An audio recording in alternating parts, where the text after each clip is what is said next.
Alright, we got a few minutes before this thing gets started. Probably about 20 minutes.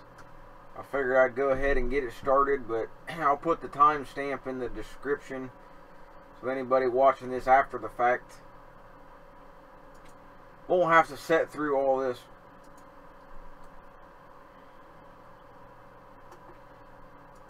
But I figure I'd go ahead and start early.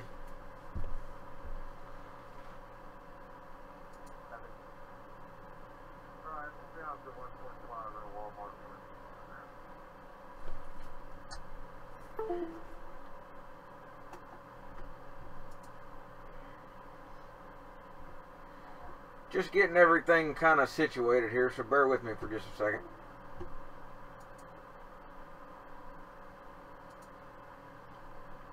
Okay, this ought to work. Getting everything kind of situated here, so bear with me for just a second. Alright, let me kill the echo. Okay, everything should be good to go. Once this whole thing gets started, I'll shut up and let the president talk. Yeah, I just wanted to go ahead and get things started. Kind of get a few people here before it actually does start.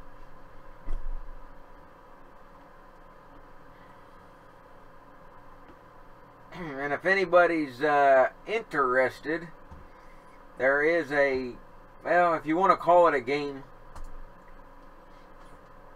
see how it looks on the screen here, but you can play State of the Union Bingo, which of course a lot of these things probably will get said. And yes, they're making fun of the word union because it was supposedly misspelled on one of the tickets, I guess. Ah, well, things happen. But that's the State of the Union Bingo. So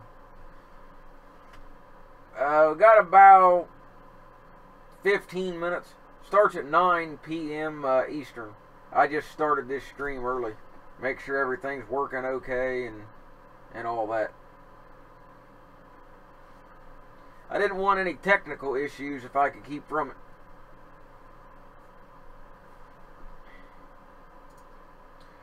So hopefully everything will work okay. I had some updates I had to do to my streaming software, so I wanted to make sure that stuff was all okay. Well, 9 Eastern time, so that would be 7 Central, I guess, or 8 Central. I don't know. I get the time zone things all mixed up. I'm lucky to keep track of what time it is here, let alone anywhere else.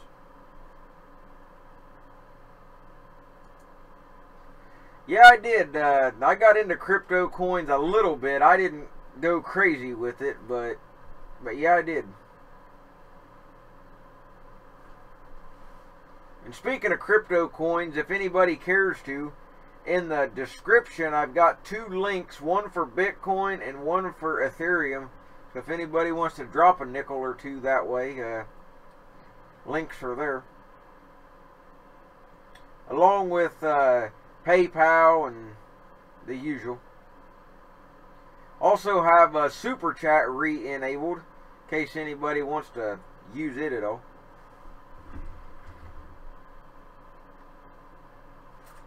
But yeah, like I say, I didn't go crazy with the whole crypto thing. I've just done a little bit, even though it's been down for a little while now. I'm still up slightly.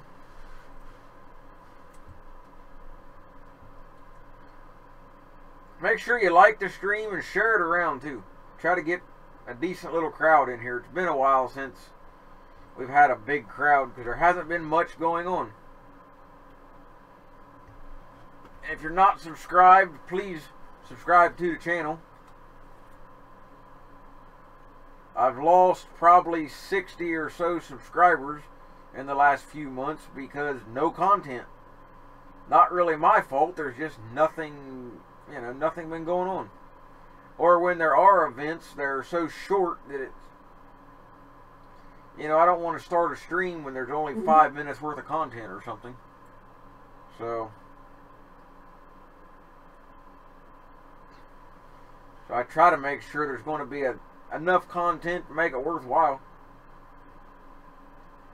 But as the weather warms up, these hibernating people will come out and be back to their same old ways. Probably even worse, since they've had all winter to sit and just kind of stew about it and let it all build up. Mm-hmm. So it should be alright once it warms up, like I say.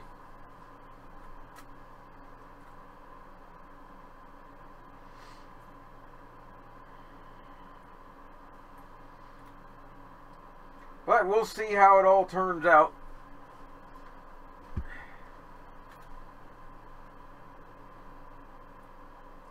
I don't expect really any surprises from Trump tonight, but with the left and all the liberals and illegals and all of that running around the area, with that bunch, it's hard to tell.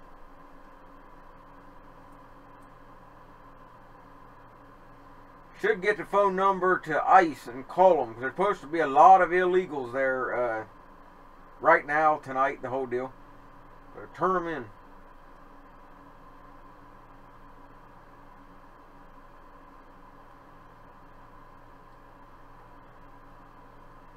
You know, I've got no problem with helping people, but only once your own's taken care of first.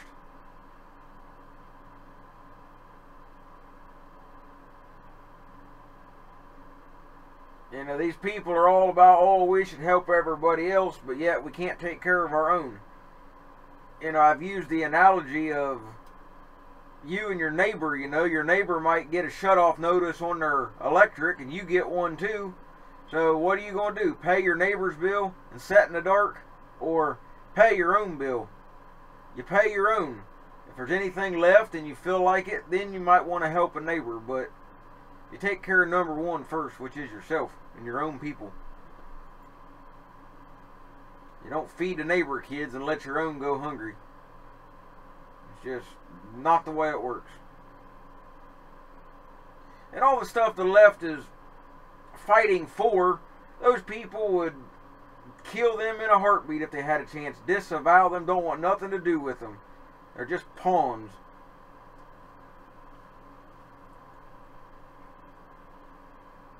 Whole thing's just a mess. The whole world went nuts. What do you expect from people that eat Tide?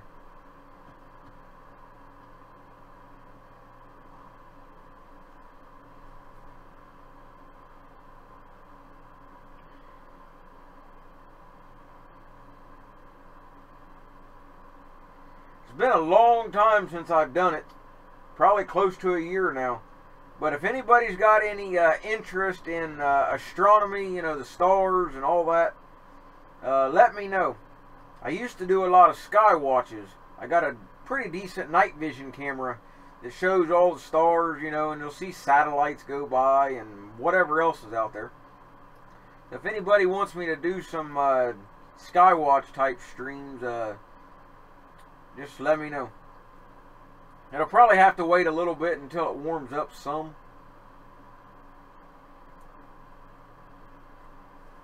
Even though wintertime has the clearest skies.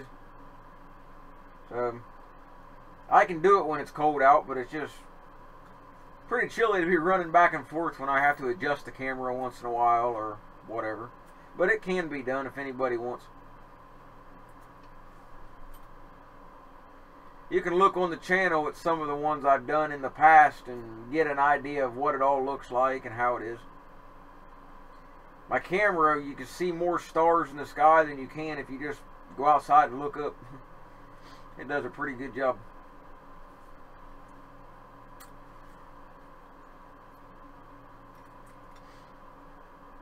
Hey Aaron, I don't know about the best, but I do what I can.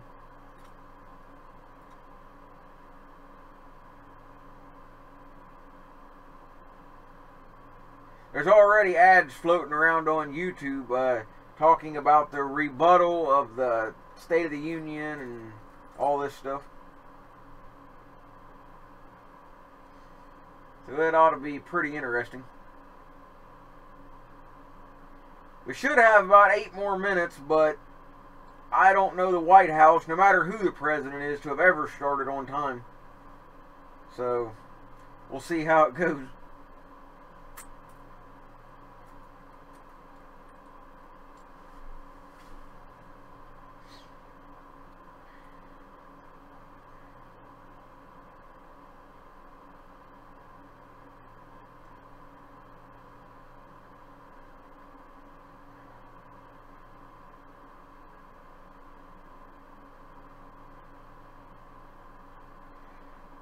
Yeah, I'd like to try to gain some of the subscribers back that I had lost over the past few months, but I don't expect too much until, well, I'll call it protest season, warmer weather.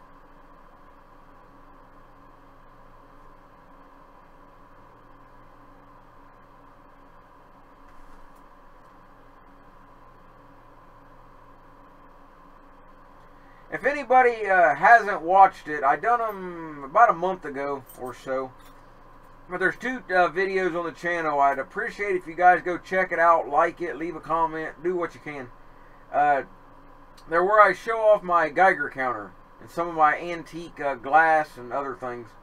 If you could go show some support on that channel, I've got some stuff somewhat in the works as far as that goes with that stuff, so if you could go hit it up and like it and all that, it would help out.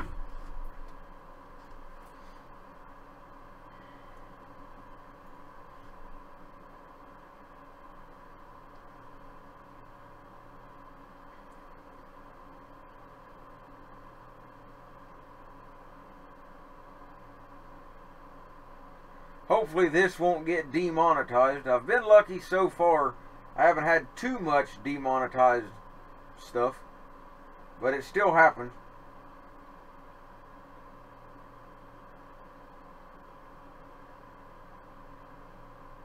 YouTube has changed the rules though, as far as being able to monetize. You now have to have at least 1,000 subscribers, which I'm good on that. But also, I think it was 4,000 hours a year of, you know, people watching your stuff. Otherwise, you can't get monetized anymore. But yet, they still want to put ads on the videos and they get paid for it, not you.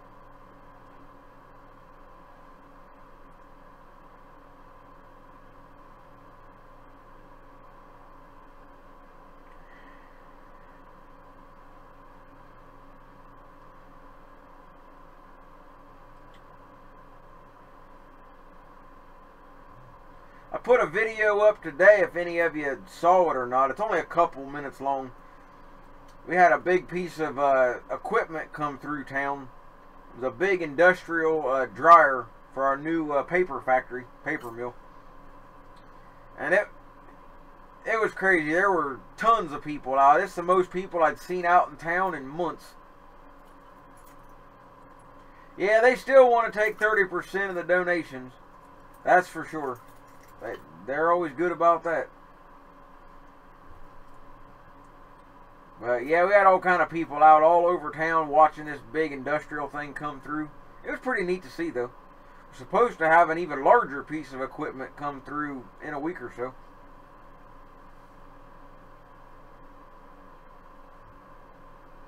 Yeah, you can't win. There is another version, well, another YouTube alternative. I meant to make a video on it already, but I got busy with some other things. And I'm going to show how that all works, and it's a whole nother website.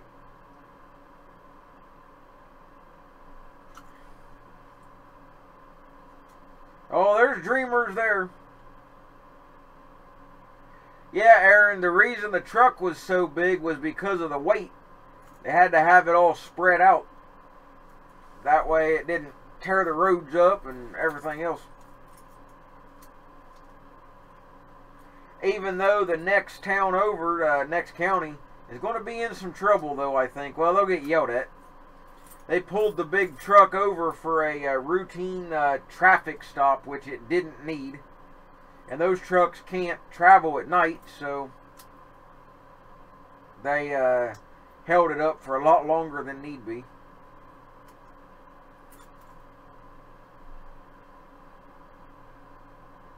It'd be nice if ice would arrest a lot of these so-called dreamers, but I don't know.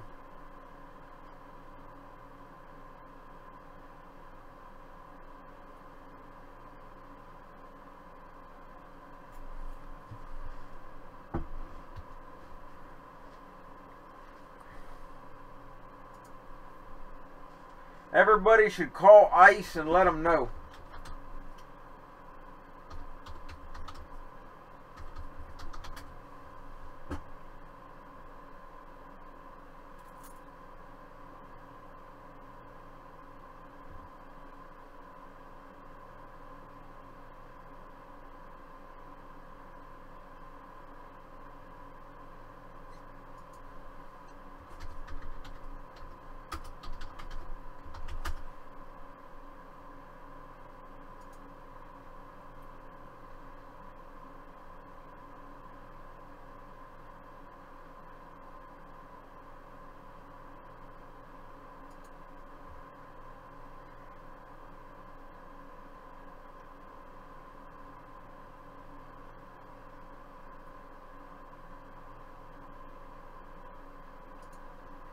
Yeah, everybody should get a hold of them and turn them in.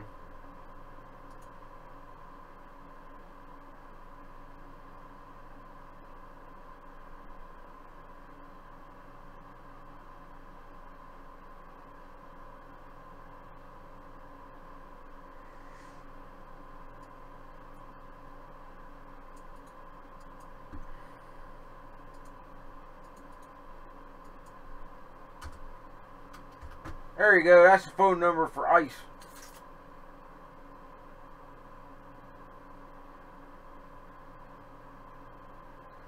I don't know. It's all stupid. They gotta call them dreamers. They're not even kids. They're in their 30s, late 20s, mid 30s. They've been here long enough.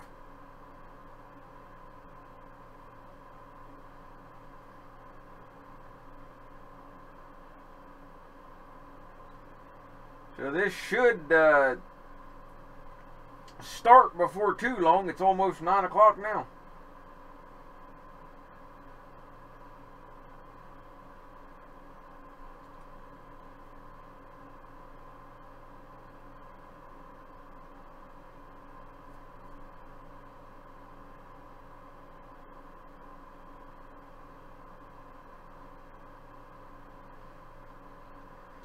So we'll just have to wait. Like I say, they're always a little bit late.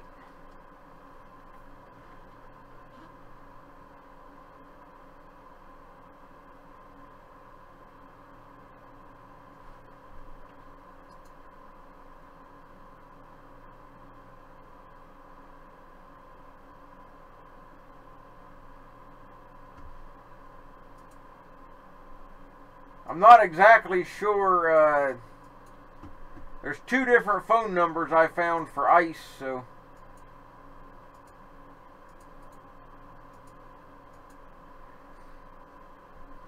yeah, I got the direct feed on of the White House here, so we'll see how it turns out. They usually don't cover much until the President himself starts.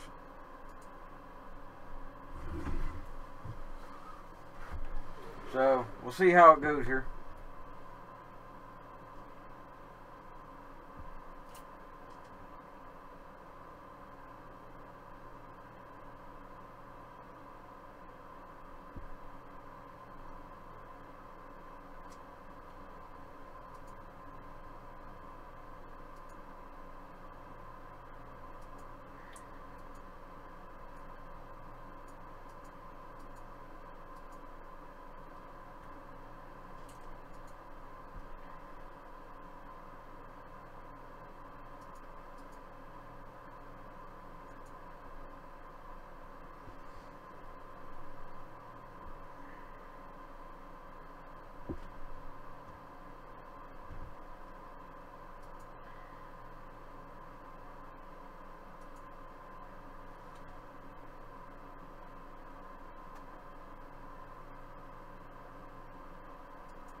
Now this here might be interesting too.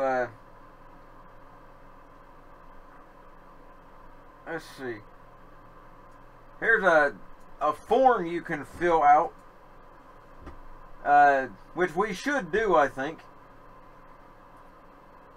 You never know what happens, but as far as an answer, but you can fill the form out and actually let people know, you know, that these politicians are, like Pelosi and some of the others, are harboring these illegals. Turn them in. You know, it's not hard to look up, you know, like Pelosi and them's address. They all got an address. Put it out there. Turn them in. Will anything happen? I don't know, but if they get enough of these submissions, maybe they'll look into it.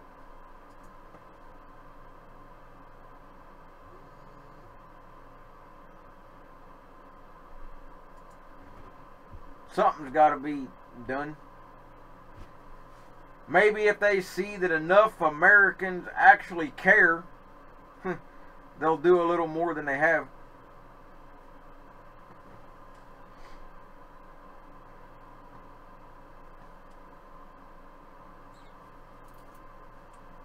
But you got to be, you know, serious about it when you fill those kind of forms out. You just can't say there's a bunch of them standing out in front of the Home Depot. You know, that don't work. You got to be a little more serious than that.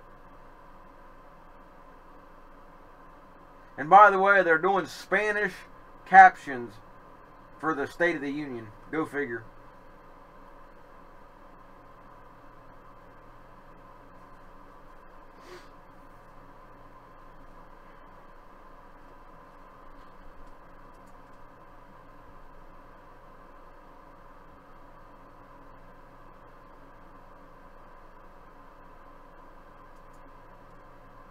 I'm not too sure what the actual holdup is here,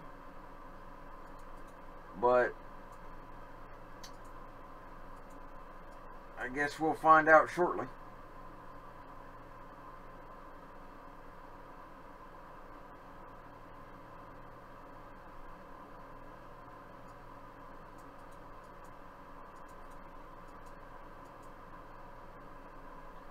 I'm just checking some other streams to see what they're showing. I can't actually put them on screen, but I can keep an eye on what's going on.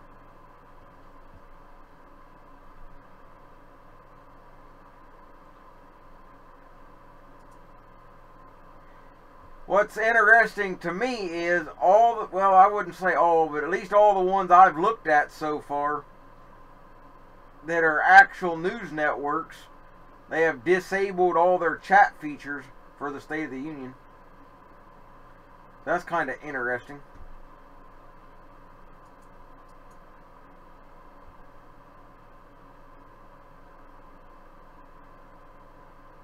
Well, yeah, you can, but you got to make sure they are illegal before you report them. That's the problem. Yeah, I mean, if you know for a fact they're illegal, turn them in.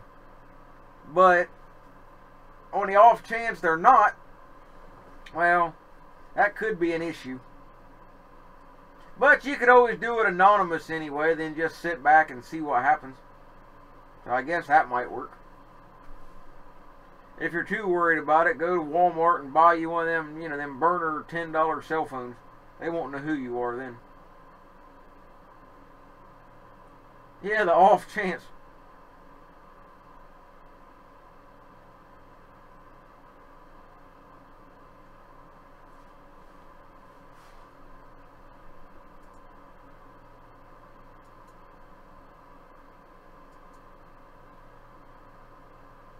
Well, trying to see what the deal is here. Trump's walking out, it shows on another stream.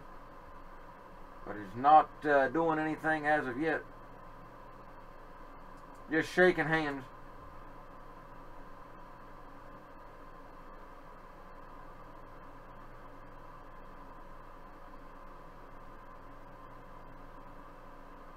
And this is the only stream I can really use without getting hit with any crazy copyright stuff, because it is the White House. So We'll just have to wait until it starts, I guess.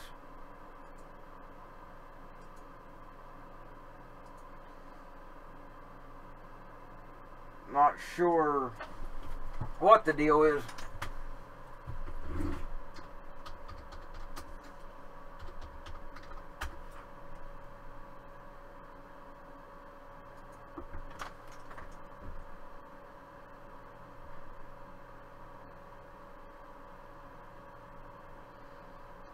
But nothing as of yet.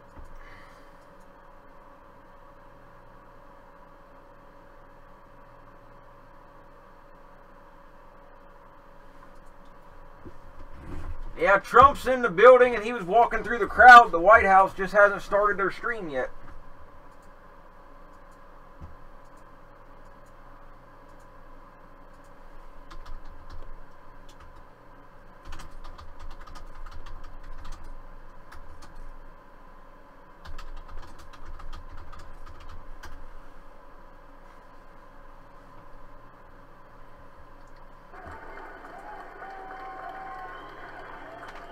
Here we go.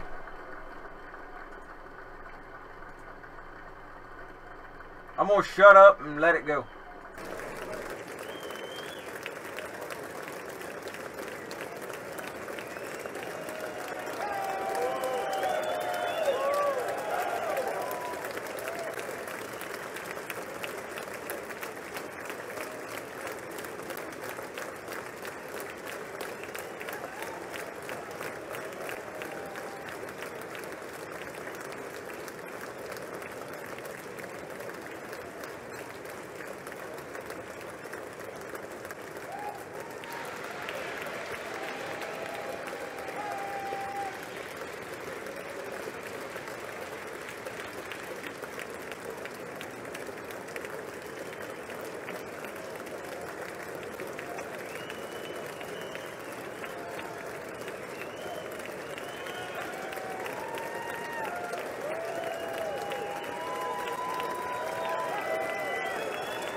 Members of Congress, I have the high privilege and the distinct honor of presenting to you the President of the United States.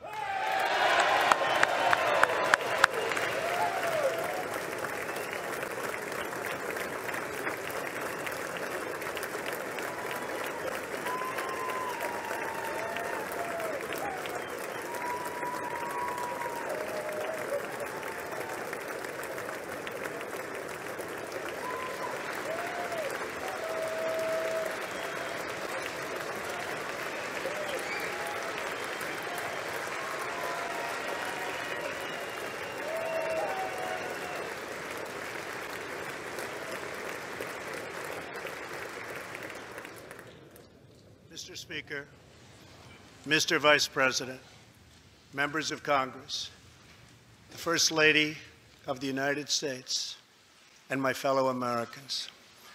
Less than 1 year has passed since I first stood at this podium in this majestic chamber to speak on behalf of the American people and to address their concerns, their hopes, and their dreams.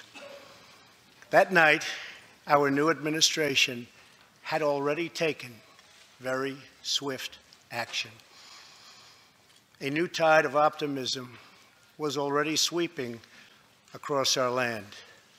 Each day since, we have gone forward with a clear vision and a righteous mission to make America great again for all Americans.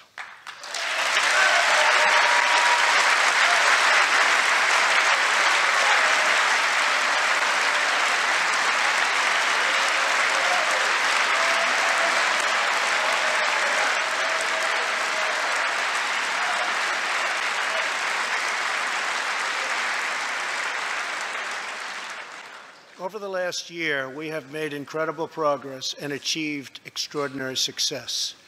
we have faced challenges we expected and others we could never have imagined. We have shared in the heights of victory and the pains of hardship. We have endured floods and fires and storms. But through it all, we have seen the beauty of America's soul and the steel in America's spine. Each test has forged new American heroes to remind us who we are and show us what we can be. We saw the volunteers of the Cajun Navy racing to the rescue with their fishing boats to save people in the aftermath of a totally devastating hurricane. We saw strangers shielding strangers from a hail of gunfire on the Las Vegas Strip. We heard tales of Americans like Coast Guard Petty Officer Ashley Leopard, who is here tonight in the gallery with Melania.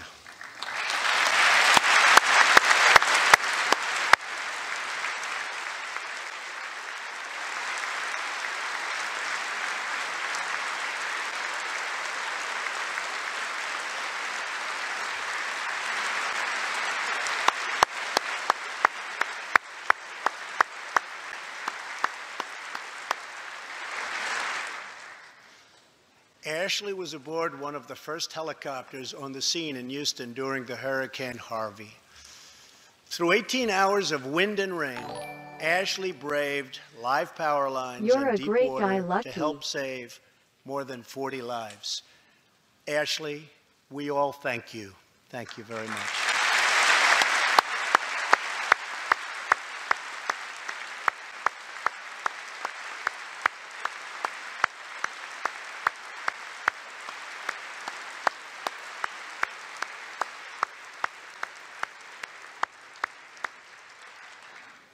We heard about Americans like firefighter David Dahlberg.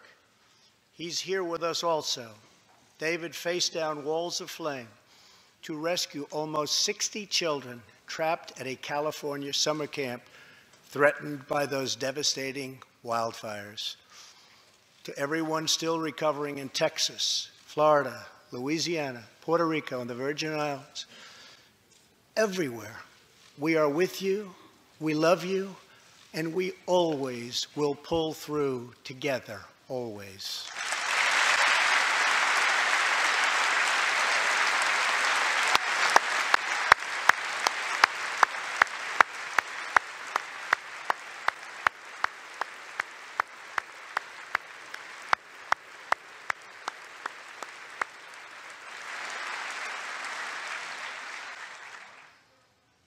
Thank you to David and the brave people of California. Thank you very much, David. Great job. Some trials over the past year touched this chamber very personally. With us tonight is one of the toughest people ever to serve in this House, a guy who took a bullet, almost died, and was back to work 3.5 months later, the legend from Louisiana, Congressman Steve Scalise.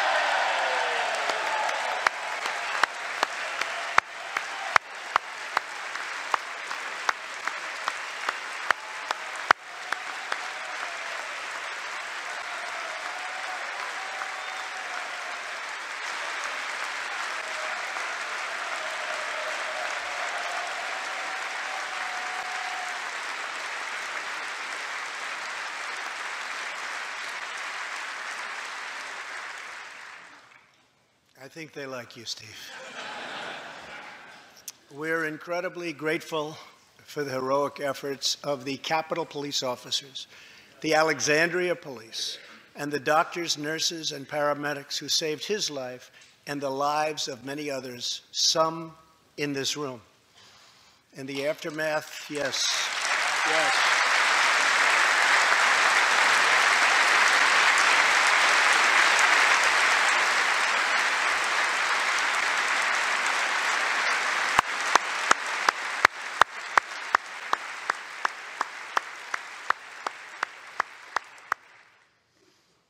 In the aftermath of that terrible shooting, we came together, not as Republicans or Democrats, but as representatives of the people. but it is not enough to come together only in times of tragedy. Tonight, I call upon all of us to set aside our differences, to seek out common ground, and to summon the unity we need to deliver for the people. This is really the key. These are the people we were elected to serve.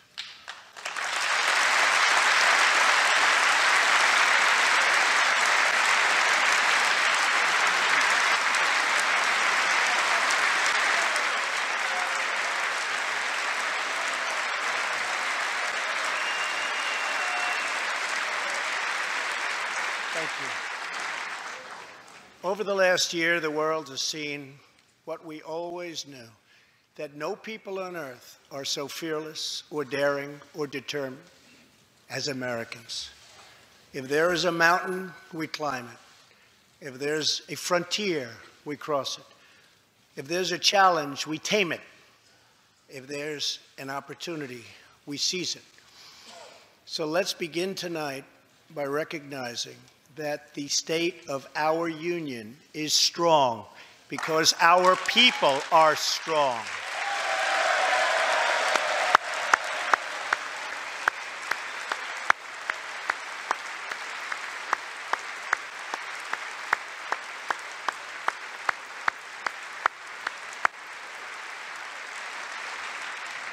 And together we are building a safe, strong, and proud America.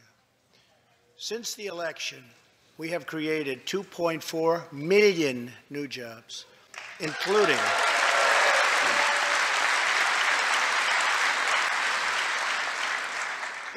200,000 new jobs in manufacturing alone. Tremendous numbers. After years and years of wage stagnation, we are finally seeing rising wages.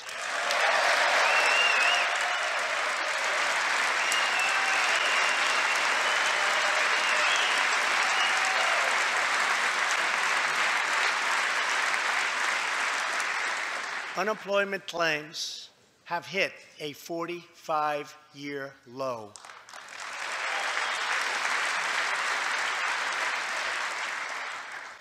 And something I'm very proud of, African American unemployment stands at the lowest rate ever recorded.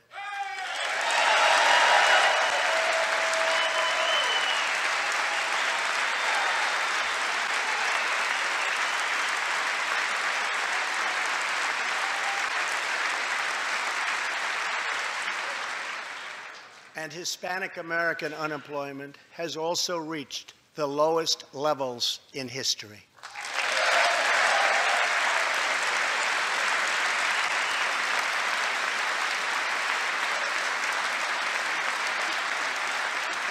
Small business confidence is at an all-time high.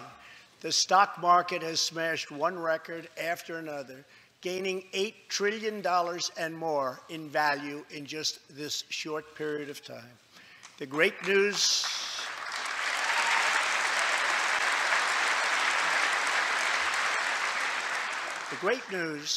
for Americans, 401k, retirement pension, and college savings accounts have gone through the roof.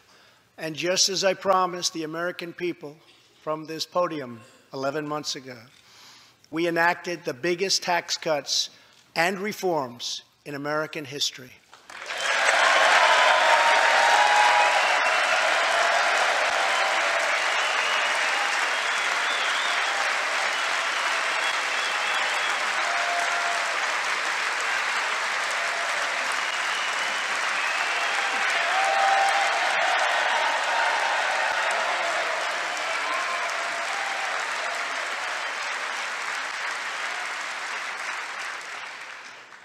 Our massive tax cuts provide tremendous relief for the middle class and small business. To lower tax rates for hardworking Americans, we nearly doubled the standard deduction for everyone.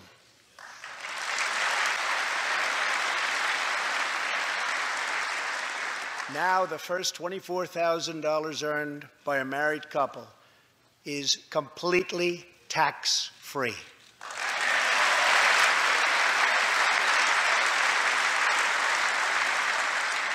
We also doubled the child tax credit.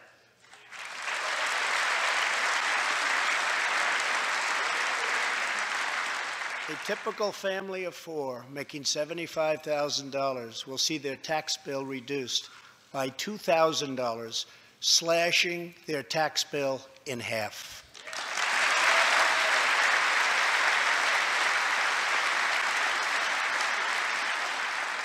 In April, this will be the last time you will ever file under the old and very broken system, and millions of Americans will have more take-home pay starting next month, a lot more.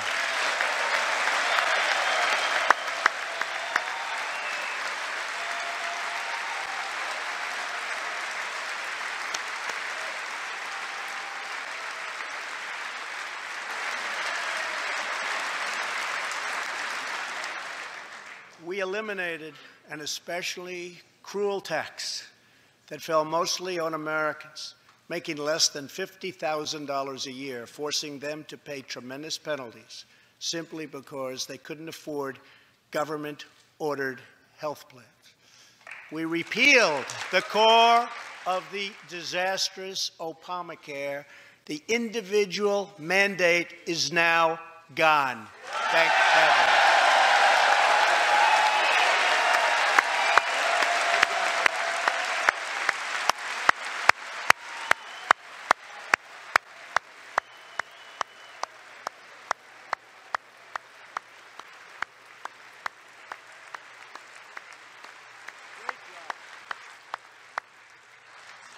We slashed the business tax rate from 35% all the way down to 21%, so American companies can compete and win against anyone else anywhere in the world.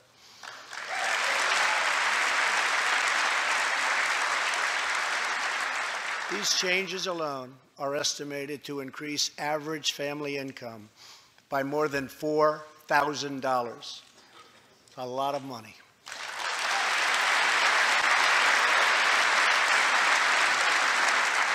Small businesses have also received a massive tax cut and can now deduct 20% of their business income. Here tonight are Steve Staub and Sandy Keplinger of Staub Manufacturing, a small, beautiful business in Ohio. They've just finished the best year in their 20-year history.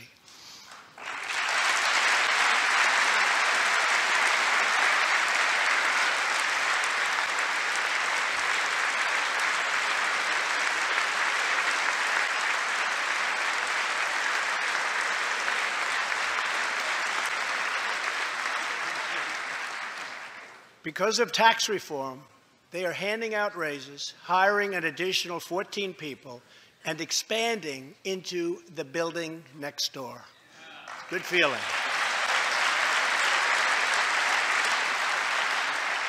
One of Staub's employees, Corey Adams, is also with us tonight. Corey is an all-American worker. He supported himself through high school, lost his job during the 2008 recession, and was later hired by Staub, where he trained to become a welder. Like many hardworking Americans, Corey plans to invest his tax cut raise into his new home and his two daughters' education. Corey, please stand.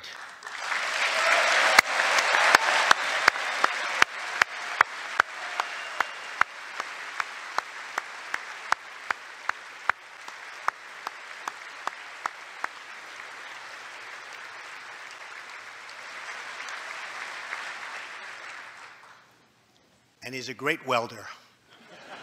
I was told that by the man that owns that company that's doing so well. So congratulations, Corey. Since we passed tax cuts, roughly 3 million workers have already gotten tax cut bonuses, many of them thousands and thousands of dollars per worker, and it's getting more every month, every week. Apple has just announced it plans to invest a total of $350 billion in America and hire another 20,000 workers.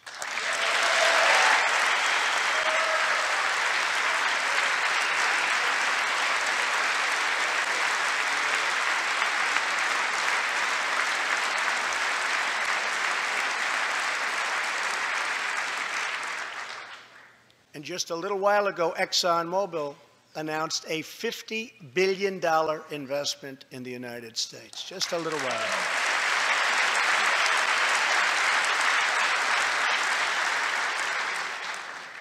This, in fact, is our new American moment.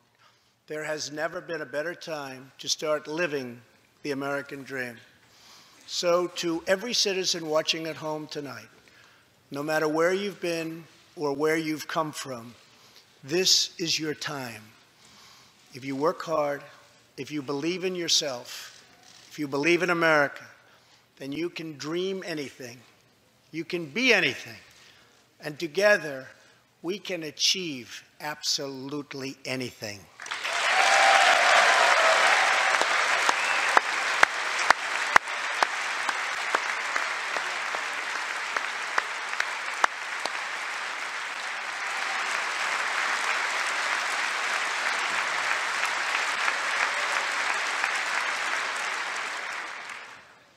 Tonight, I want to talk about what kind of future we're going to have and what kind of a nation we're going to be. All of us together as one team, one people, and one American family can do anything. We all share the same home, the same heart, the same destiny, and the same great American flag.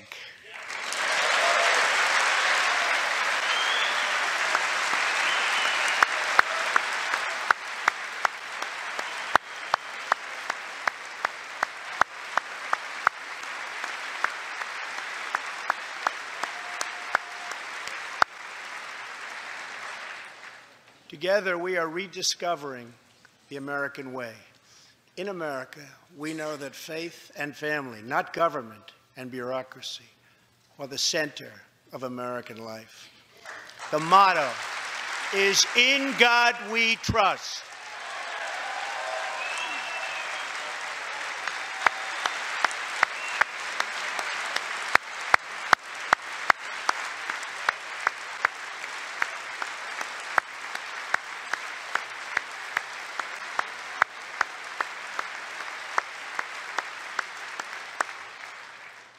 And we celebrate our police, our military, and our amazing veterans as heroes who deserve our total and unwavering support.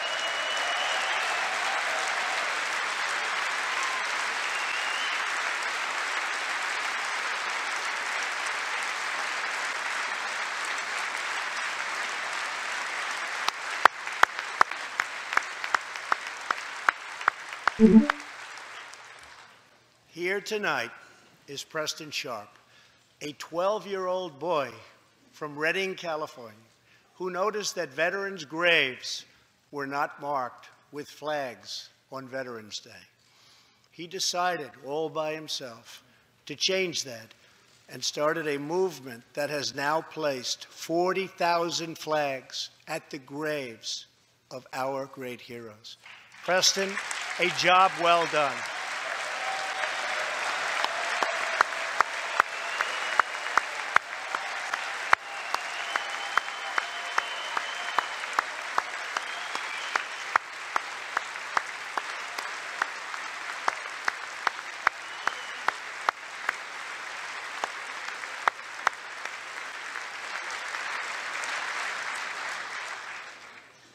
Young patriots like Preston teach all of us about our civic duty as Americans.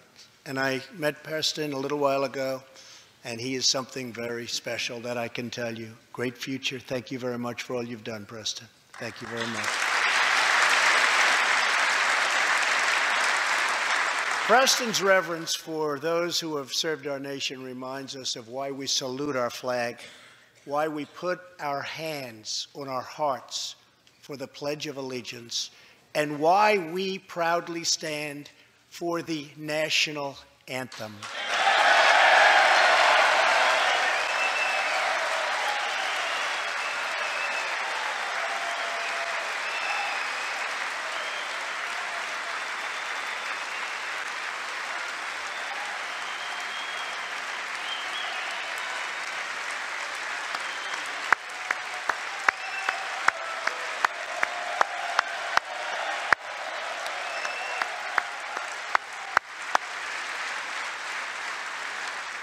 Americans love their country, and they deserve a government that shows them the same love and loyalty in return.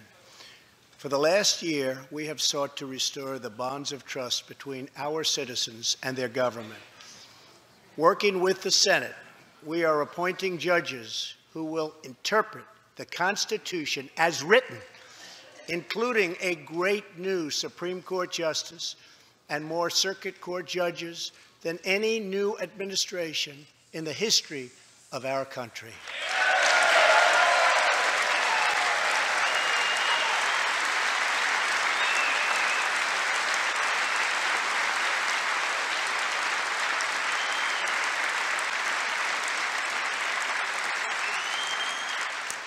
We are totally defending our Second Amendment and have taken historic actions to protect religious liberty.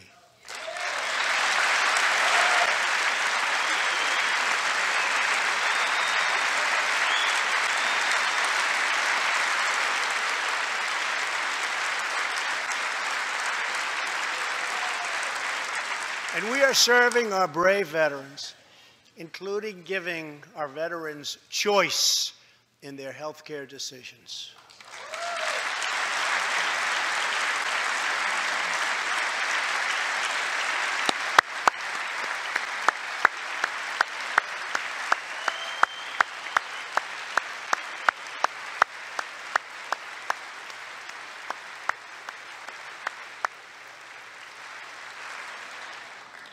Last year, Congress also passed, and I signed, the landmark VA Accountability Act.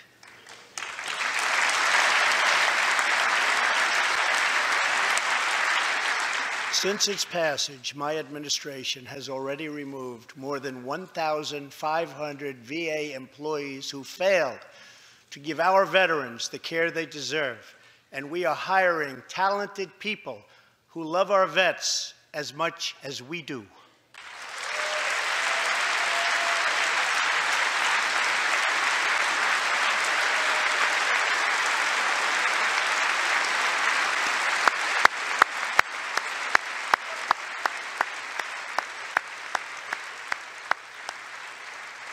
And I will not stop until our veterans are properly taken care of, which has been my promise to them from the very beginning of this great journey.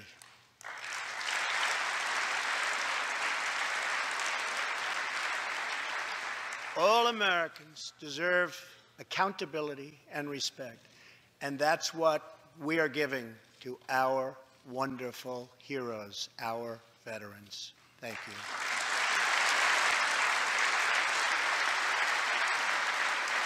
So tonight I call on Congress to empower every cabinet secretary with the authority to reward good workers and to remove federal employees who undermine the public trust or fail the American people.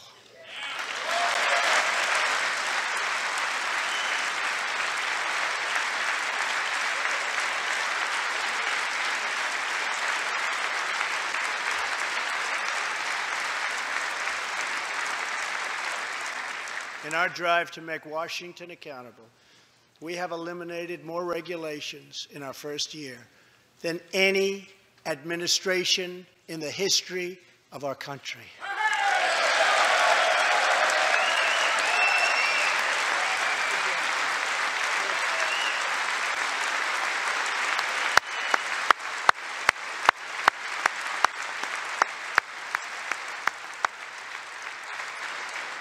We have ended the war on American energy, and we have ended the war on beautiful, clean coal.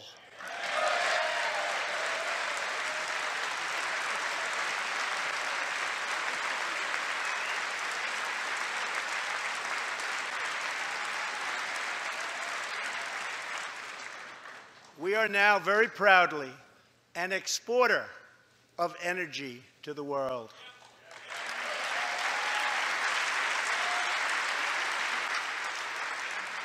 In Detroit, I halted government mandates that crippled America's great, beautiful auto workers so that we can get Motor City revving its engines again, and that's what's happening.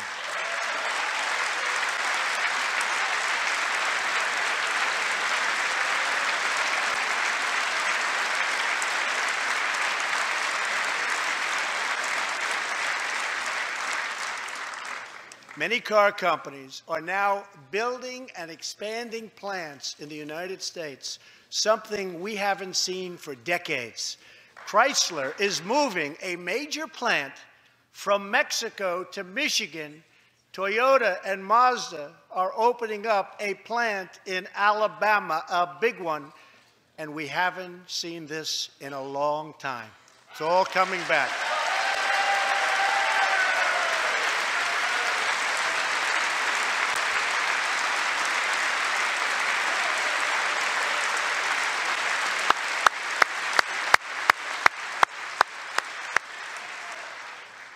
Very soon, auto plants and other plants will be opening up all over our country. This is all news Americans are totally unaccustomed to hearing. For many years, companies and jobs were only leaving us. But now, they are roaring back, they're coming back. They want to be where the action is. They want to be in the United States of America. That's where they want to be.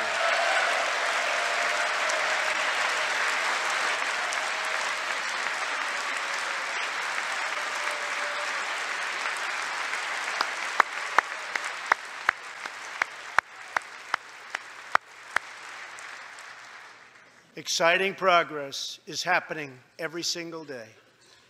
To speed access to breakthrough cures and affordable generic drugs, last year, the FDA approved more new and generic drugs and medical devices than ever before in our country's history.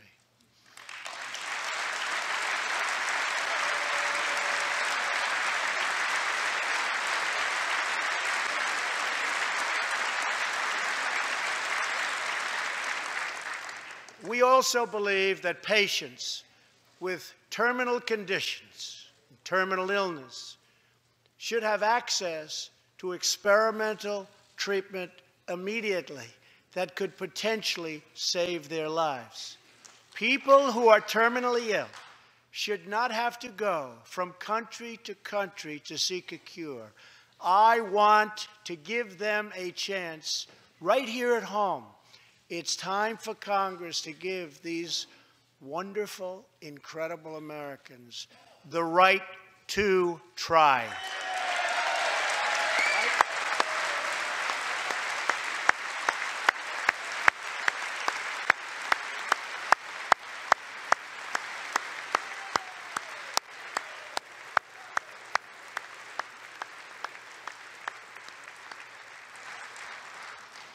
One of my greatest priorities is to reduce the price of prescription drugs.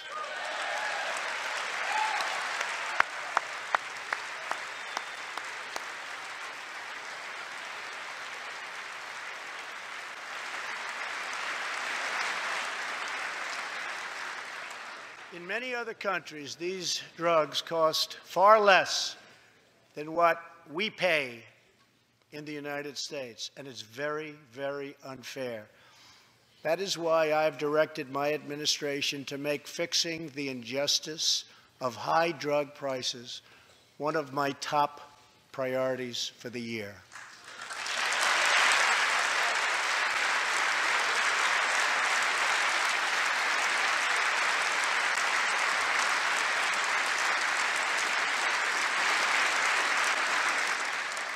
And prices will come down substantially. Watch. America has also finally turned the page on decades of unfair trade deals. that sacrificed our prosperity and shipped away our companies, our jobs, and our wealth. Our nation has lost its wealth, but we're getting it back so fast. The era of economic surrender is totally over. From now on, we expect trading relationships to be fair and, very importantly, reciprocal.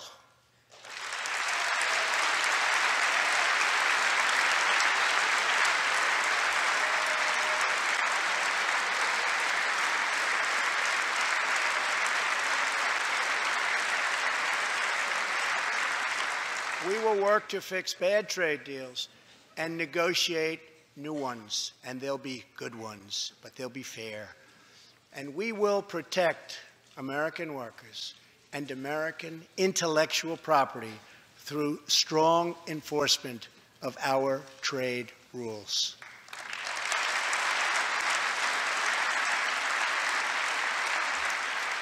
As we rebuild our industries, it is also time to rebuild our crumbling infrastructure.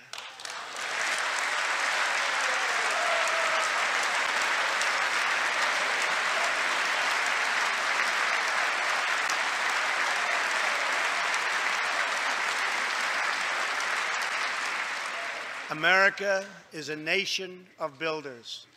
We built the Empire State Building in just 1 year. Isn't it a disgrace that it can now take 10 years just to get a minor permit approved for the building of a simple road?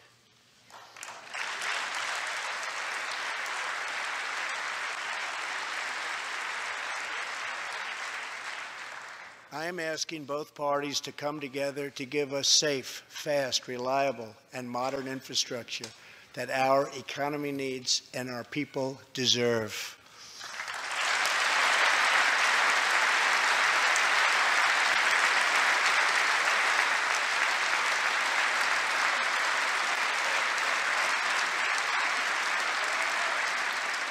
Tonight, I'm calling on Congress to produce a bill that generates at least $1.5 trillion for the new infrastructure investment that our country so desperately needs. Every federal dollar should be leveraged by partnering with state and local governments and, where appropriate, tapping into private sector investment to permanently fix the infrastructure deficit, and we can do it.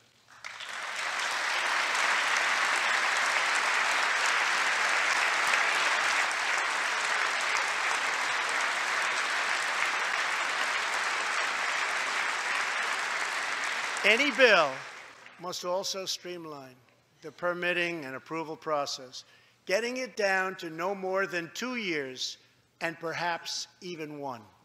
Together, we can reclaim our great building heritage.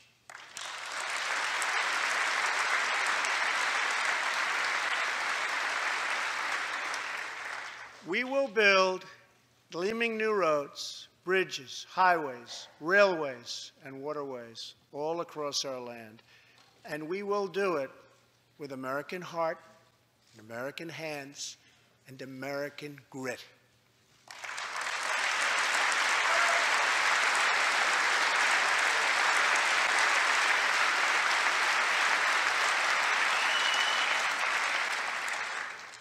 We want every American to know the dignity of a hard day's work. We want every child to be safe in their home at night.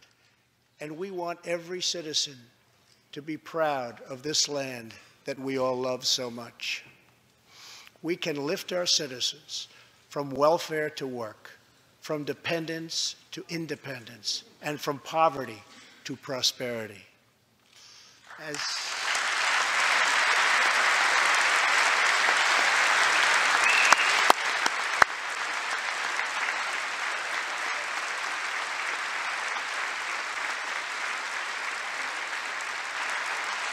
As tax cuts create new jobs, let's invest in workforce development and let's invest in job training, which we need so badly.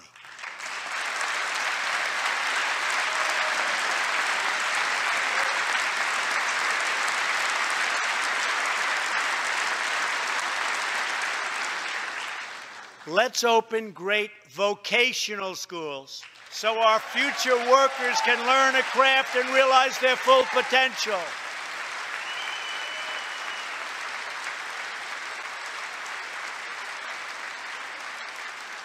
And let's support working families by supporting paid family leave.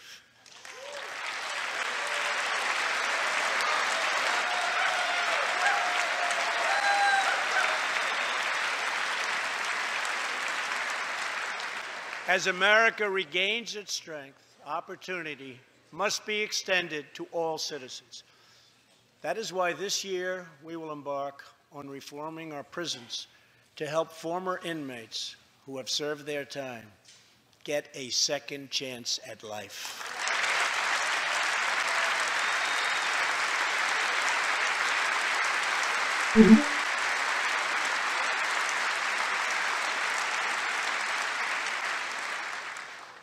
Struggling communities, especially immigrant communities, will also be helped by immigration policies that focus on the best interests of American workers and American families. For decades, open borders have allowed drugs and gangs to pour into our most vulnerable communities. They've allowed millions of low-wage workers to compete for jobs and wages against the poorest Americans. Most tragically, they have caused the loss of many innocent lives. Here tonight are two fathers and two mothers, Evelyn Rodriguez, Freddie Cuevas, Elizabeth Alvarado, and Robert Mickens. Their two teenage daughters, Kayla Cuevas and Nisa Mickens, were close friends on Long Island. But in September 2016, on the eve of Nisa's 16th birthday, such a happy time it should have been, neither of them came home. These two precious girls were brutally murdered while walking together in their hometown. 6 members of the savage MS-13 gang have been charged with Kayla and Nisa's murders. Many of these gang members took advantage of glaring loopholes in our laws to enter the country as illegal, unaccompanied, alien minors and wound up in Kayla and Nisa's high school. Evelyn, Elizabeth, Freddie, and Robert, tonight everyone in this chamber is praying for you. Everyone in America is grieving for you. Please stand. Thank you very much.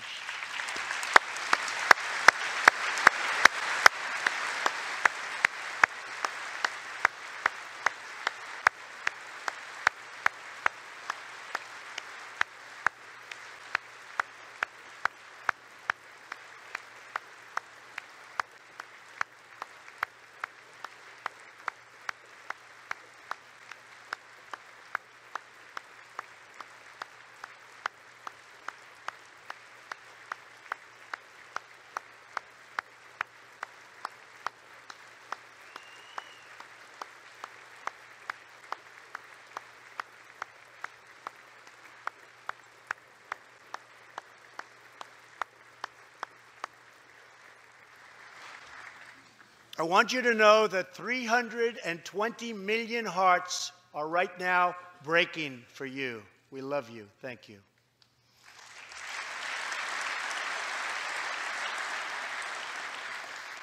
While we cannot imagine the depths of that kind of sorrow, we can make sure that other families never have to endure this kind of pain. Tonight I am calling on Congress to finally close the deadly loopholes that have allowed MS-13 and other criminal gangs to break into our country. We have proposed new legislation that will fix our immigration laws and support our ICE and Border Patrol agents. These are great people. These are great, great people that work so hard in the midst of such danger so that this can never happen again.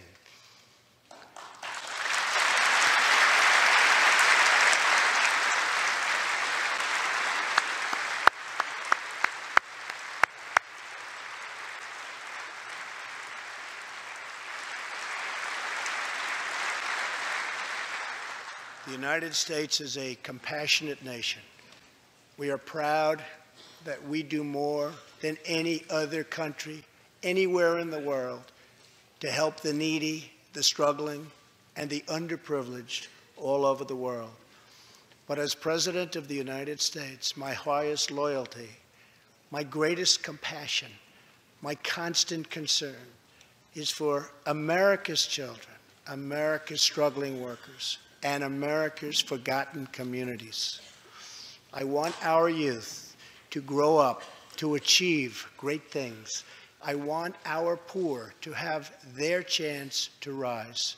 So tonight, I am extending an open hand to work with members of both parties, Democrats and Republicans, to protect our citizens of every background, color, religion, and creed.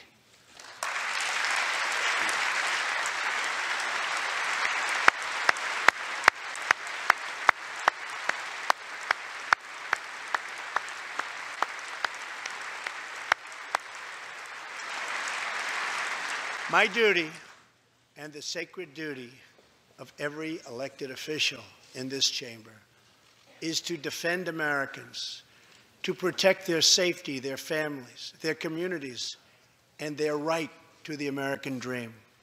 Because Americans are dreamers too.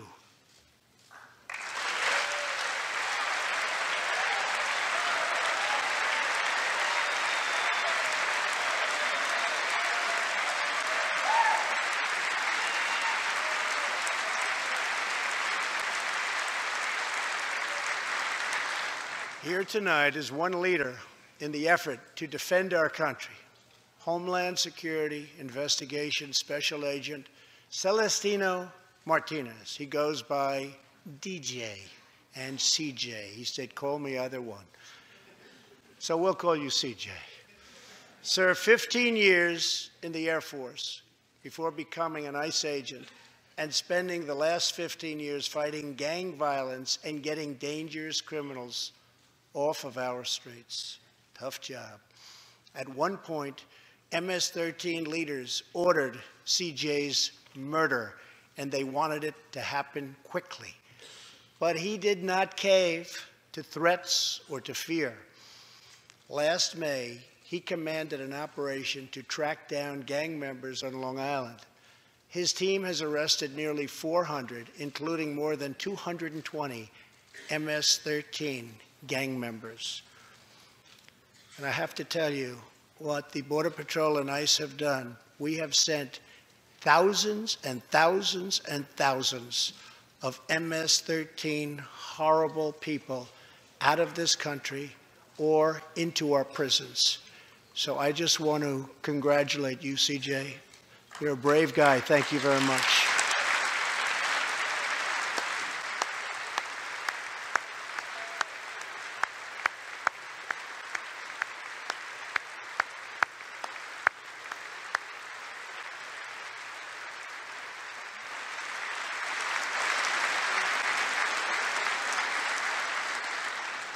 And I asked CJ, what's the secret? He said, we're just tougher than they are. And I like that answer.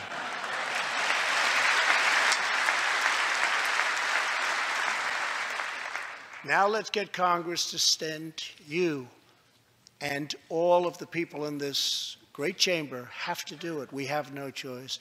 CJ, we're going to send you reinforcements, and we're going to send them to you quickly. It's what you need.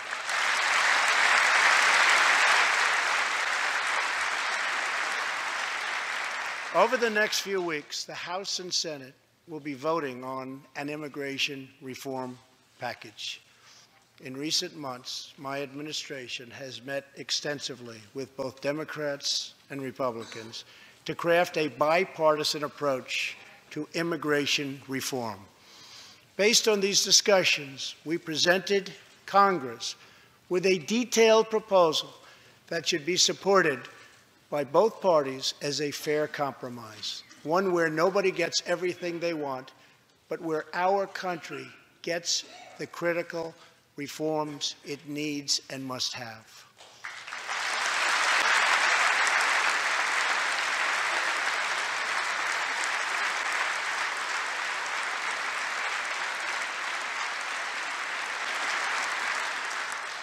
Here are the 4 pillars of our plan. The first pillar of our framework generously offers a path to citizenship for 1.8 million illegal immigrants who were brought here by their parents at a young age.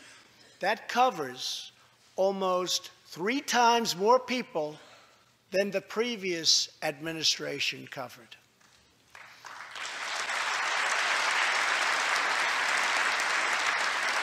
Under our plan, those who meet education and work requirements and show good moral character will be able to become full citizens of the United States over a 12-year period.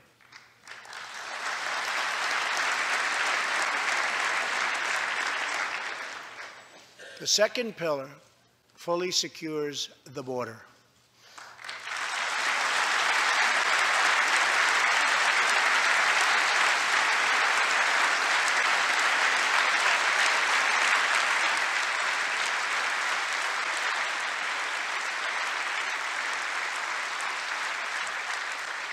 That means building a great wall on the southern border, and it means hiring more heroes like CJ to keep our communities safe.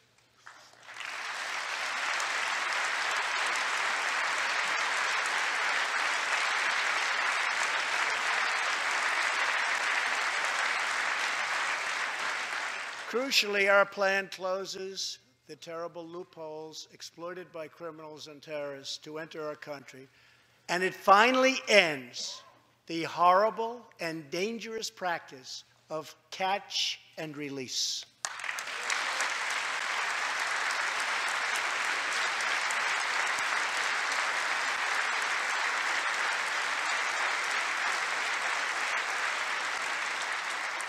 The third pillar ends the visa lottery, a program that randomly hands out green cards without any regard for skill, merit, or the safety of American people.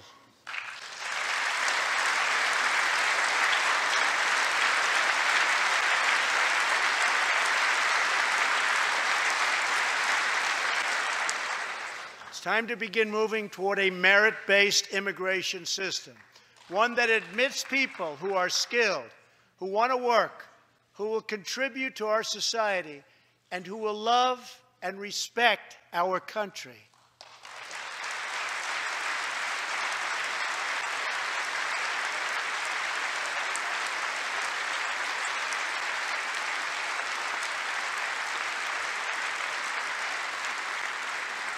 The fourth and final pillar protects the nuclear family by ending chain migration.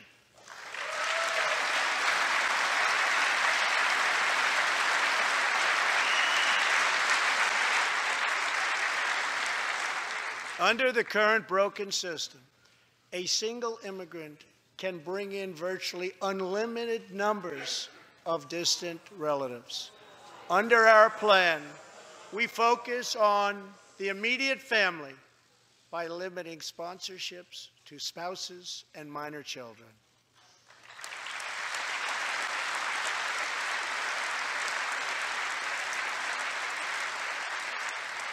This vital reform is necessary not just for our economy, but for our security and for the future of America. In recent weeks, 2 terrorist attacks in New York were made possible by the visa lottery and chain migration. In the age of terrorism, these programs present risks we can just no longer afford. It's time to reform.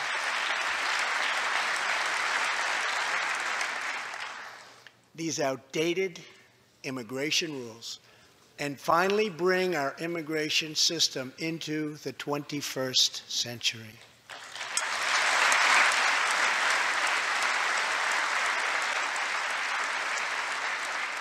These 4 pillars represent a down-the-middle compromise and one that will create a safe, modern, and lawful immigration system. For over 30 years, Washington has tried and failed to solve this problem. This Congress can be the one that finally makes it happen. Most importantly, these 4 pillars will produce legislation that fulfills my ironclad pledge to sign a bill that puts America first.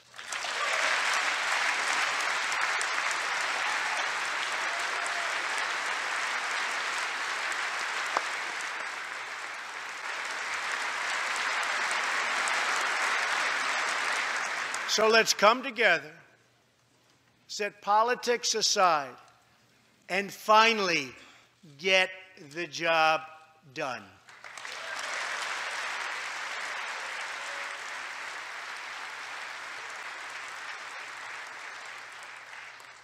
These reforms will also support our response to the terrible crisis of opioid and drug addiction. Never before has it been like it is now. It is terrible. We have to do something about it.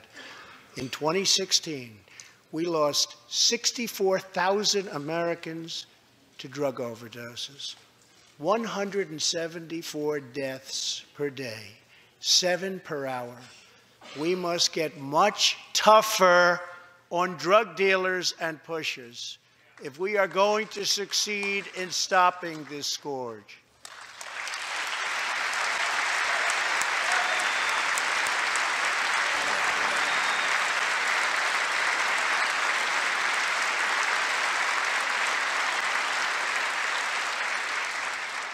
My administration is committed to fighting the drug epidemic and helping get treatment for those in need, for those who have been so terribly hurt.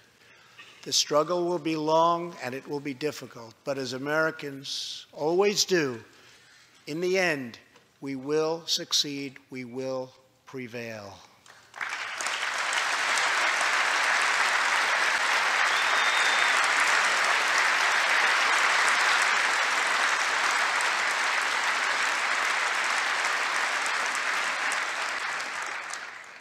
As we have seen tonight, the most difficult challenges bring out the best in America. We see a vivid expression of this truth in the story of the Holetz family of New Mexico. Ryan Holetz is 27 years old, an officer with the Albuquerque Police Department. He's here tonight with his wife, Rebecca.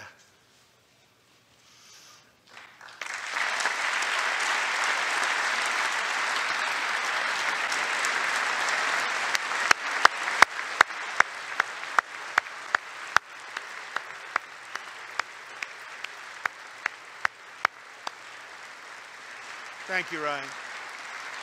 Last year, Ryan was on duty when he saw a pregnant, homeless woman preparing to inject heroin. When Ryan told her she was going to harm her unborn child, she began to weep. She told him she didn't know where to turn, but badly wanted a safe home for her baby. In that moment, Ryan said he felt God speak to him. You will do it because you can. He heard those words. He took out a picture of his wife and their 4 kids. Then he went home to tell his wife, Rebecca. In an instant, she agreed to adopt. The Holetz named their new daughter Hope. Ryan and Rebecca, you embody the goodness of our nation. Thank you.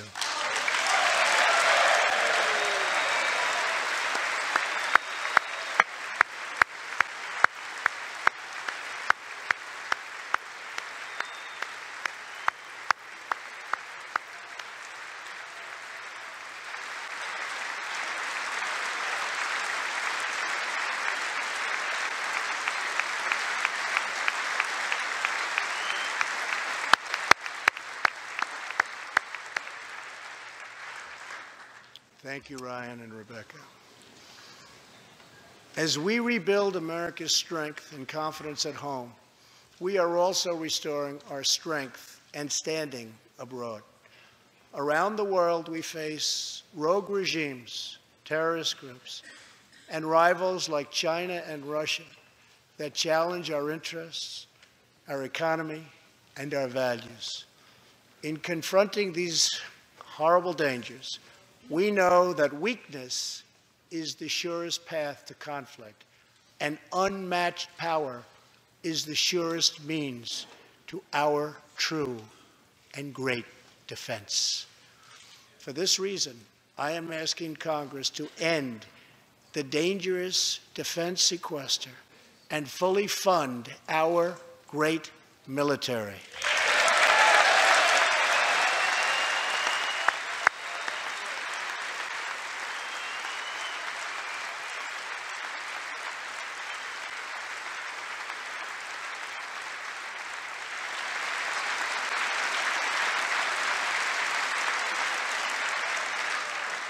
As part of our defense, we must modernize and rebuild our nuclear arsenal, hopefully never having to use it, but making it so strong and so powerful that it will deter any acts of aggression by any other nation or anyone else.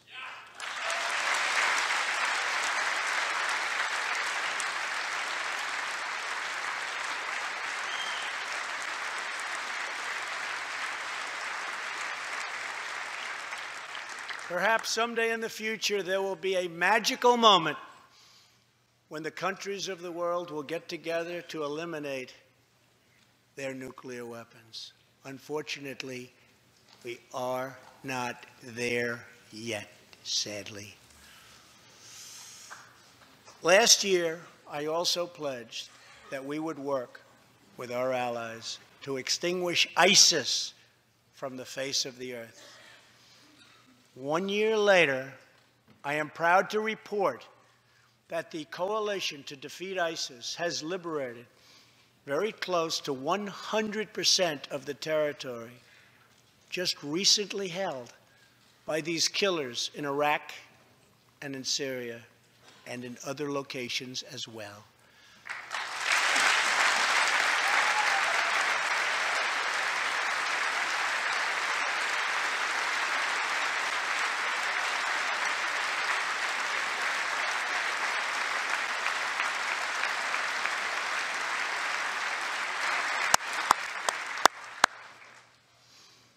But there is much more work to be done.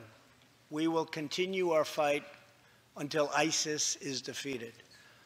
Army Staff Sergeant Justin Peck is here tonight.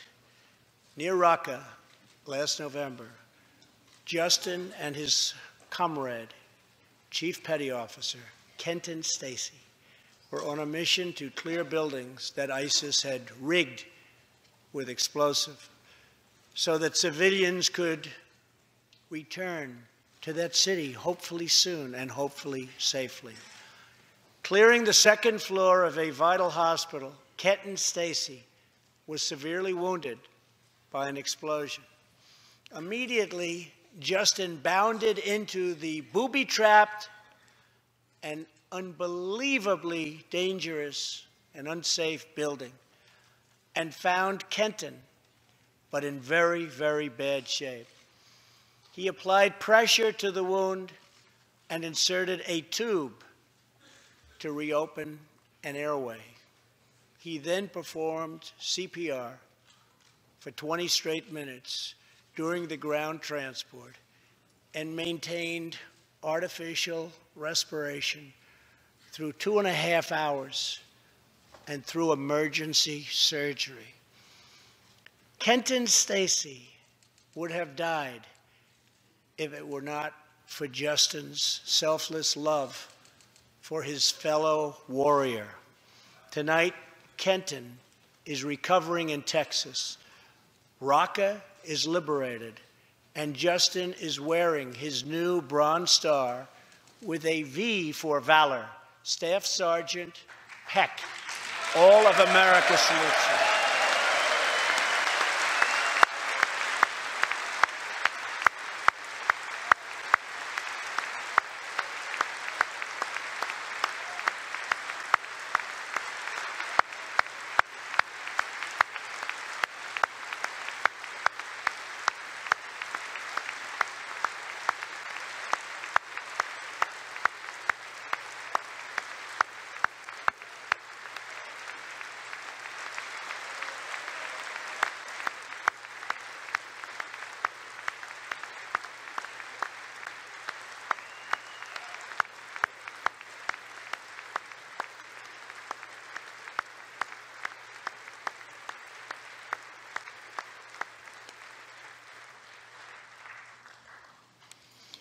Terrorists who do things like place bombs in civilian hospitals are evil.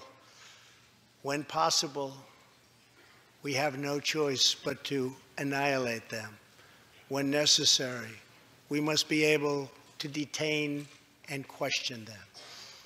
But we must be clear. Terrorists are not merely criminals. They are unlawful enemy combatants.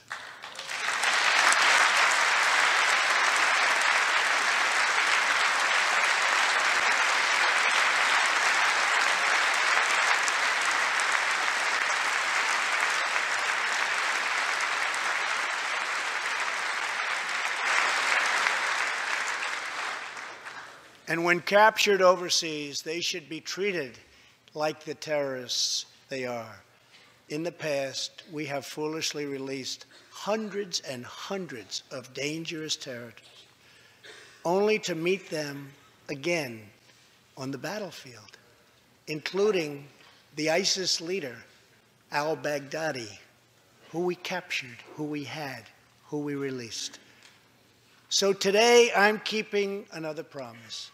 I just signed, prior to walking in, an order directing Secretary Mattis, who is doing a great job. Thank you.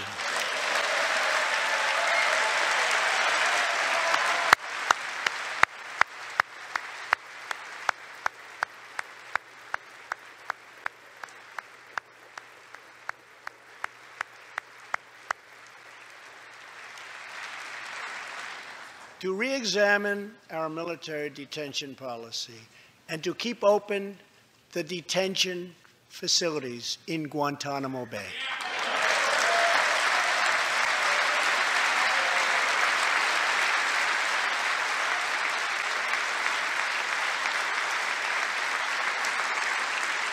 I am asking Congress to ensure that in the fight against ISIS and al-Qaeda, we continue to have all necessary power to detain terrorists wherever we chase them down, wherever we find them.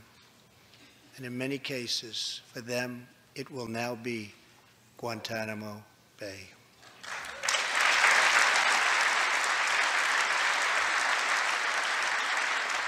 At the same time, as of a few months ago, our warriors in Afghanistan have new rules of engagement.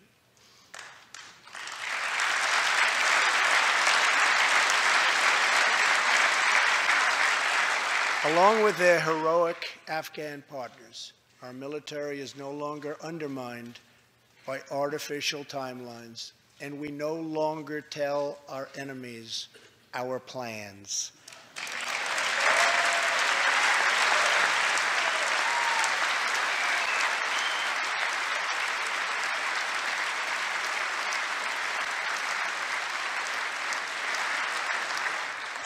Last month, I also took an action endorsed unanimously by the U.S. Senate just months before. I recognized Jerusalem as the capital of Israel.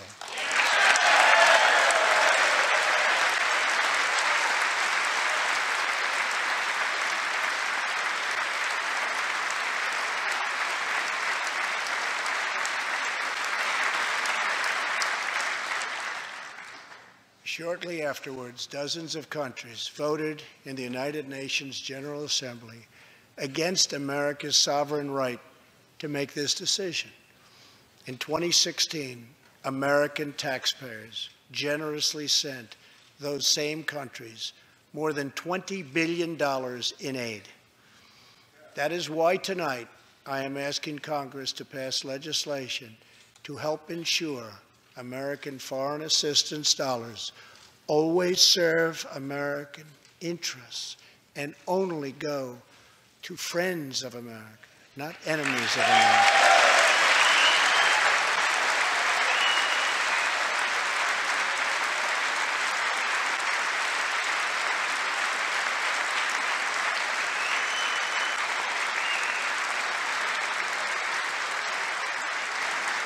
As we strengthen friendships all around the world, we are also restoring clarity about our adversaries. When the people of Iran rose up against the crimes of their corrupt dictatorship, I did not stay silent. America stands with the people of Iran in their courageous struggle for freedom.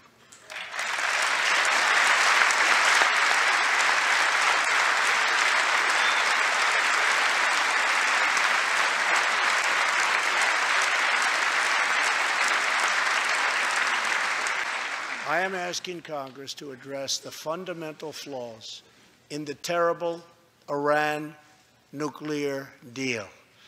My administration has also imposed tough sanctions on the communist and socialist dictatorships in Cuba and Venezuela.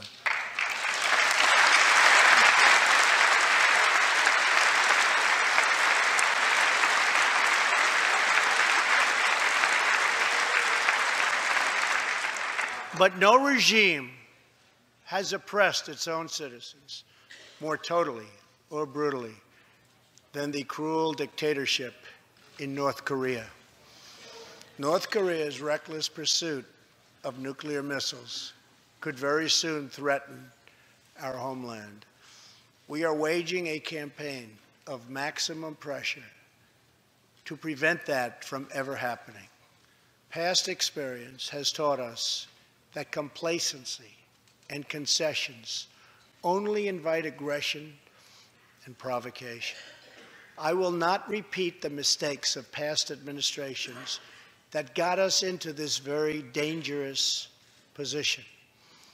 We need only look at the depraved character of the North Korean regime to understand the nature of the nuclear threat it could pose to America and to our allies.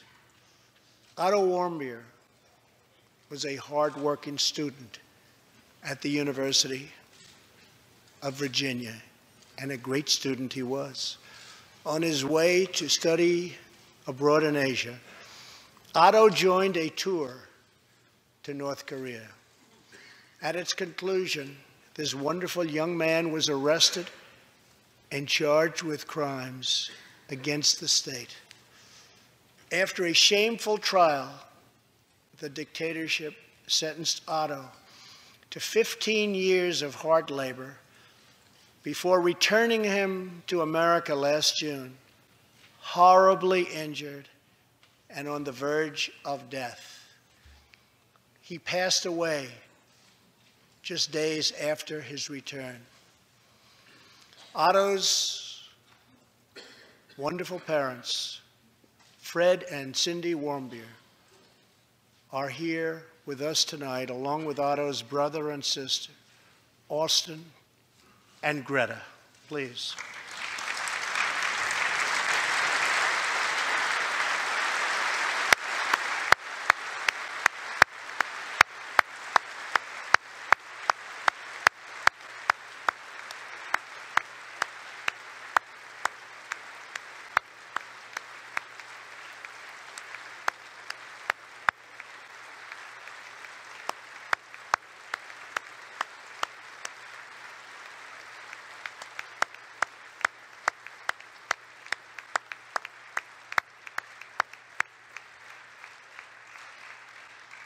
Incredible people.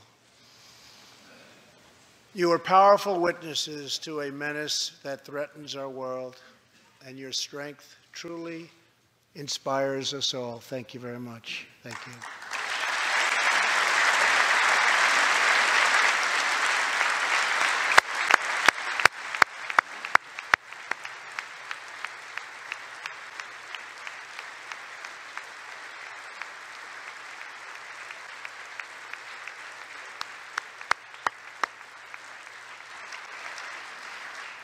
Tonight, we pledge to honor Otto's memory with total American resolve. Thank you. Finally,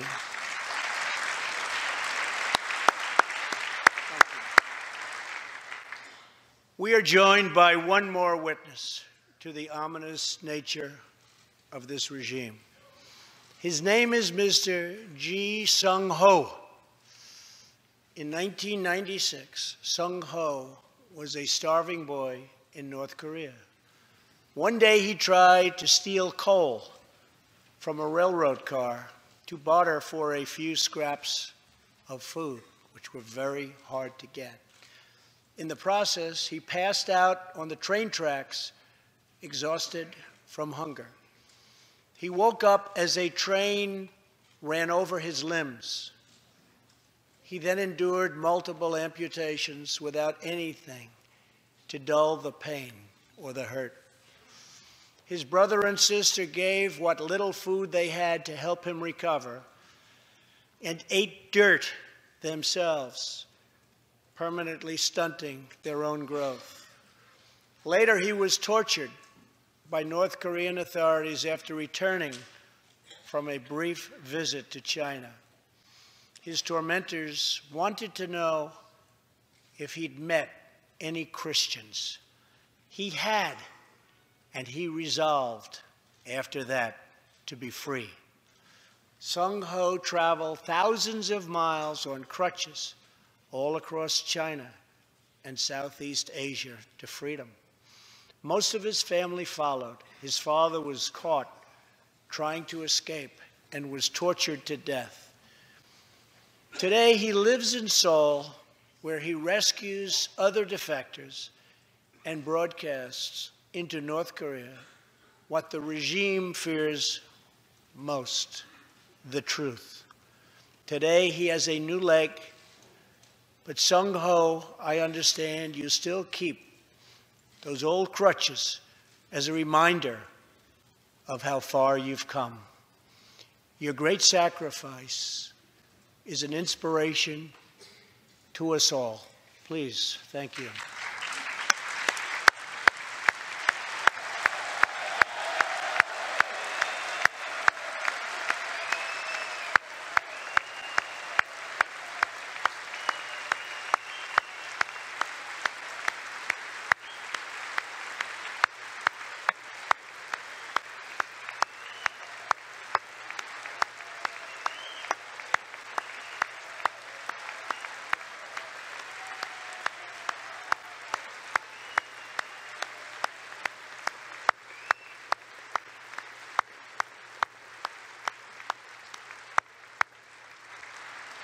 Sung Ho's story is a testament to the yearning of every human soul to live in freedom.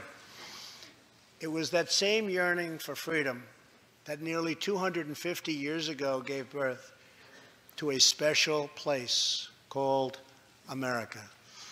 It was a small cluster of colonies caught between a great ocean and a vast wilderness.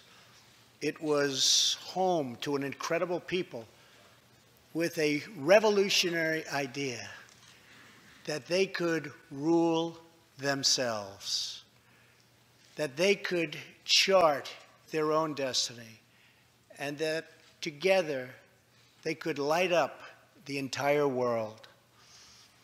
That is what our country has always been about. That is what Americans have always stood for, always strived for, and always done. Atop the dome of this Capitol stands the Statue of Freedom. She stands tall and dignified among the monuments to our ancestors who fought and lived and died to protect her. Monuments to Washington and Jefferson and Lincoln and King. Memorials to the heroes of Yorktown and Saratoga, to young Americans who shed their blood on the shores of Normandy and the fields beyond, and others who went down in the waters of the Pacific and the skies all over Asia. And freedom stands tall over one more monument, this one. This Capitol, this living monument, this is the monument to the American people.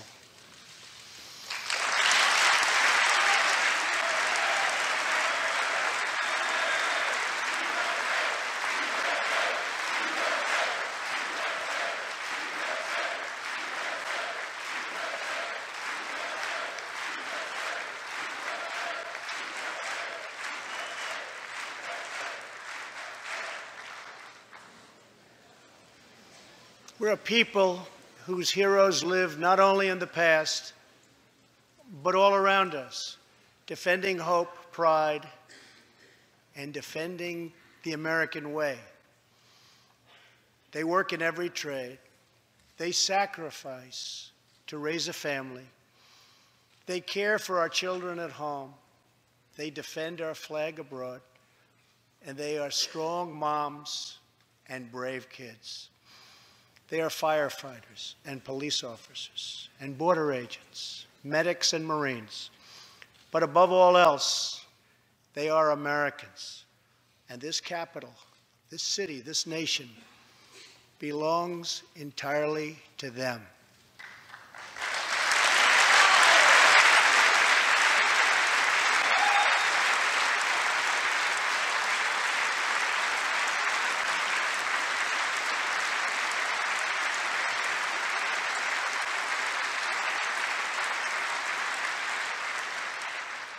Our task is to respect them, to listen to them, to serve them, to protect them, and to always be worthy of them.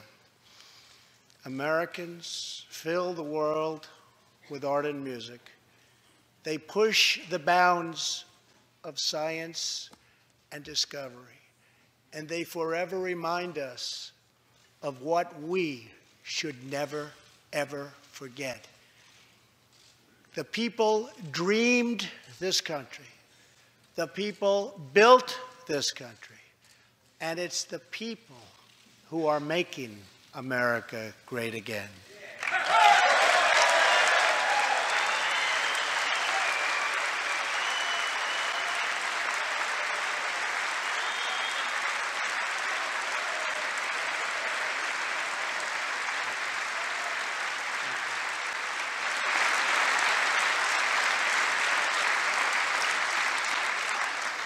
As long as we are proud of who we are and what we are fighting for, there is nothing we cannot achieve. As long as we have confidence in our values, faith in our citizens, and trust in our God, we will never fail. Our families will thrive. Our people will prosper. And our nation will forever be safe and strong and proud and mighty and free. Thank you, and God bless America. Good night.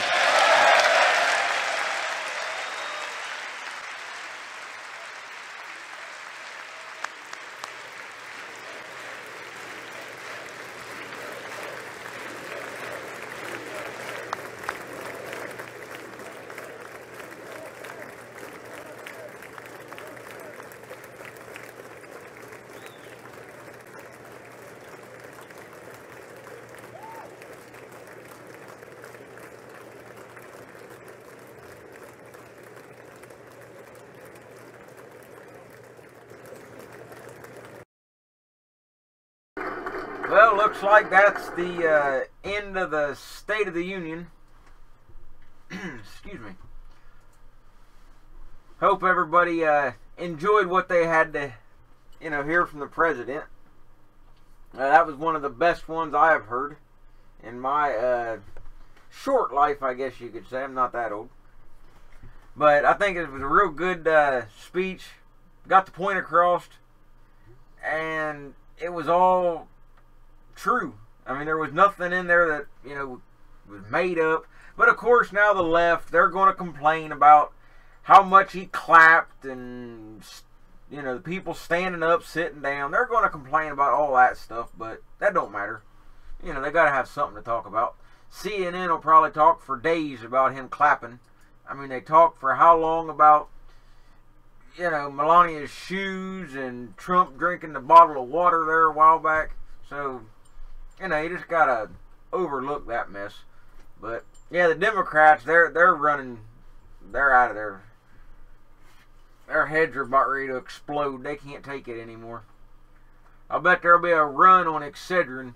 You won't find a headache pill for 100 miles of D.C. But, that's pretty much the end of the stream. I don't really have a whole lot else. So, hopefully, like I say, y'all give me a like, subscribe if you haven't already. There will be more streams to come. It's always a hit and miss type of thing. It all depends on what's going on. So, it's wintertime, cold out, not a whole lot of activity. But if something comes up, I'll do my best to try to stream it. Follow me on Twitter if you can. So if you find anything that is going on that I might not be aware of, you can let me know either through Twitter, leave a comment on any of my videos. You know, that'll work too. Just let me know and I'll do my best, if at all possible, to put some kind of content up. Just depends on what's going on. But hope everybody has a good rest of your day, night, morning, evening, wherever you're at in this crazy world. Stay safe, and I'll catch you guys on the next stream. And thanks for all the support, everybody. Much appreciated.